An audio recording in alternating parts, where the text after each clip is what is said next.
सतलोक है, लेकिन असल में उसका भेद क्या है, कौन सा वो लोक है और क्या उसकी असलियत है, इसको समझने के लिए हमें बहुत ही गहराई से, बड़े विवेक के द्वारा इस सत्य को जानना है, इस सत्य को समझना है कि आखिर वो स्थान है कैसा। क्योंकि आजकल इतने संतों ने सतलोक की महिमा गा दी, सतलोक के बारे में बताना शुरू कर दिया। कोई कहता है वहाँ प्रकाश ही प्रकाश है, अनंत प्रकाश है, करोड़ों लाखों अरबों सूरज वहाँ पर चमक रहे हैं और उसी प्रकाश में हम सबने मिल जाना है, मिल गया सतलोक। कई लोग कहते हैं सतलोक यानी कि बहुत बड़े बड़े महल हैं, दूध की नदियां हैं, सोने की सड़कें हैं, बड़े बड़े मकान बने हुए हैं, बड़ी बड़ी दुकानें हैं, हर घर के आगे हेलीकॉप्टर हवाई जहाज खड़े हुए हैं। उनकी नज़र में यही सतलोक है। लेकिन कबीर साहब क्या कह रहे हैं?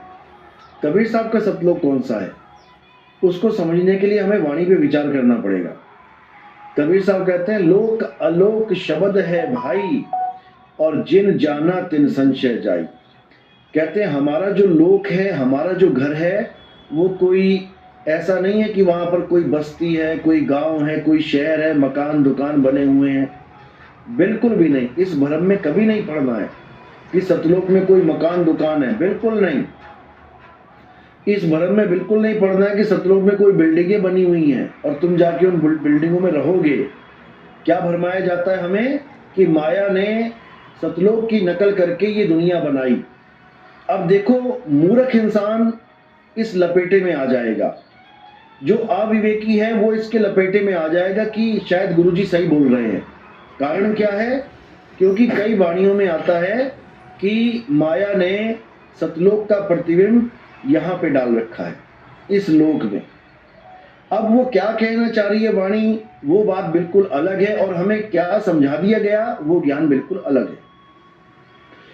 बहुत से संत ये कहते हैं कि जैसा यहाँ संसार है बिल्कुल वैसा ही सतलोक में भी है, और उदाहरण देते हैं कि जैसे यहाँ ऊंची ऊंची बिल्डिंगें हैं, बड़े बड़े महल हैं, बड़ी बड़ी दुकानें मकान हैं, वैसा ही सब कुछ सतलोक में भी है। जबकि ये बिल्कुल झूठ है। कैसे मानेंगे इसको, कैसे समझेंगे कि ये झूठ है? क्योंकि आप खुद विचार करें, अगर सतलोक में बड़ी बड़ी बिल्डिंगें बनाई थी परमात्मा ने, और तुम कह रहे हो कि माया ने वैसी ही नकल इस संसार में करी है, तो मेरे भाई सतयुग में ही बड़ी बड़ी बिल्डिंगें यहाँ आ जानी चाहिए थी। क्यों? क्योंकि माया ने तो ये तीन लोक में प्रतिबिंब डाला है सतलोक का। सतलोक में बिल्डिंगें हैं तो यहाँ सतयुग में ही बिल्डिंगें आ जानी चाहिए थी, त्रेता में बिल्डिंगें होनी चाहिए थी, द्वापर में बिल्डिंग। अरे अभी 50 साल पहले देख लो भारत का हाल, विदेशों का हाल, झोपड़ियों में रहते थे लोग। 100 साल पहले चले जाओ, कैसी कैसी झोपड़ियां, कैसे कैसे कबीले रहते थे। तो सतलोक में क्या झोपड़ियां और कबीले हैं? क्या सतलोक में भी गरीबी है?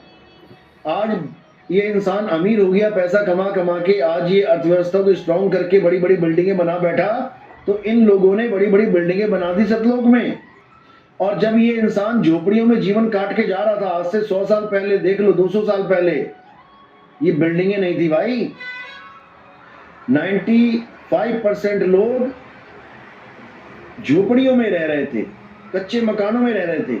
केवल राजा महाराजा जो थे वो महल में रहते थे, वरना सब झोपड़ियों में रहते थे। आज भी देख लो, गांव में आप जाके देखो, इक्का दुक्का मकान आपको मिलेंगे पक्के। ऐसे ऐसे गांव में जहां पर पूरा पूरा गांव आज भी झोपड़पट्टी में बैठा हुआ है। तो ये नकल क्यों नहीं मिली वहां से? सतलोक की नकल माया ने बनाई है, तो ये झोपड़ियां क्यों बनाई हैं यहाँ पे? और पहली बात तो अगर माया ने बनाई होती तो फिर आदमी ने क्या बनाया है? अरे ये सब आदमी ने बनाया है, ये झोपड़ियां आदमी ने बनाई हैं, ये महल आदमी ने बनाया है, ये दुकानें आदमी ने बनाई हैं। तो यानी आदमी नकल मार रहा है सतलोक की? आदमी बिल्डिंगें बना रहा है कि माया बना रही है? पहले तो यही बता दो। ये शेरा वाली माता बिल्डिंगें बना रही है क्या? जो ऐसे गुरुओं ने भ्रम फैला दिया कि जैसी बिल्डिंगें यहाँ है वैसी सतलोक में है, माया ने उसकी नकल यहाँ बनाई है। तो माया ने बनाई है कि आदमियों ने बनाई है? पहले तो तुम यही बता दो। जब आदमियों ने बनाई है, टेंडर पास होके बनाई है, ठेकेदारों ने बनाई है, ठेका ले लेके बनाई है, मजदूरों ने बनाई है, सीमेंट भर भर के बनाई है, तो माया ने क्या बनाया है फिर? क्यों बेवकूफ बना रहे हो दुनिया को? क्यों भरम में डाल रहे हो तुम? और लोग इंतजार कर रहे हैं कि हम ये मकान दुकान छोड़ के हम सतलोक में जाएंगे, वहां पर बिल्डिंगें हमारा इंतजार कर रही हैं, मकान बिल्डिंगें ऊंची ऊंची खाली पड़ी हैं। बताओ कैसा भरमा दिया इन लोगों ने इस जीव को। जबकि वाणी क्या कह रही है? वाणी क्या कह रही है? सोहंग ऊपर और है, सत सुकृत इक नाम। आगे आपको पता है क्या वाणी कह रही है? कि सोहंग ऊपर और है, सत सुकृत इक नाम, सब हंसों का वंश है, नहीं बस्ती नहीं गांव। क्या बता रहे हैं? कि सोहंग ऊपर और है। ये जो ओम सोहंग का ये खेल चल रहा है, यानी ओम काया और सोहंग जीव। अब इससे परे की बात चल रही है, ओहम सोहम से परे की बात चल रही है। ओहम सोहम के रहने का स्थान ये तीन लोग हैं। ओम और सोहम यानी ये काया और ये जीव इन मकानों में रह रहे हैं, झोपड़ियों में रह रहे हैं, इस नाशवान संसार में रह रहे हैं।